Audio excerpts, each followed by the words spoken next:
गरीब से अकड़ कर मिलना और अमीर से मिलते हुए मुस्कुराहट सजा लेना, ये हुस्न इखलाक नहीं, बदतरीन मुनाफिकत है। बास औकात दुआओं से अल्लाह अपने फैसले नहीं बदलता, आपके दिल बदल देता है और अपने फैसले के मुताबिक कर देता है, क्योंकि वो बेहतर जानने वाला है।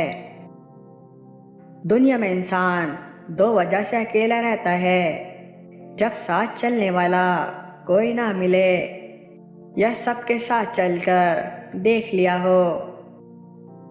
दो ऐसे शख्स हैं जिनको इंसान अपनी जिंदगी में कभी भूल नहीं सकता, एक बेहतरीन दोस्त और एक बदतरीन दुश्मन। मैं इन लोगों की जुरात पर हमेशा हैरान होता हूँ जो अल्लाह के बंदों से अल्लाह के सामने ज्यादती करते हैं।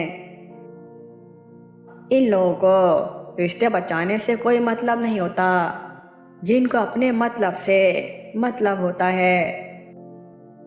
खस्ता दीवारों को रंग करने से क्या वो मजबूत हो जाती है? नहीं होती। इस तरह बातिन की तब्दीली के बगैर जाहिर की तब्दीली कोई अहमियत नहीं रखती। वो औरत बदकार है जो मर्द की गलत हरकतों को देखते ही मगलूब अकल हो जाए और फिर इसकी अकल चूहे की मानिंद हो जाए।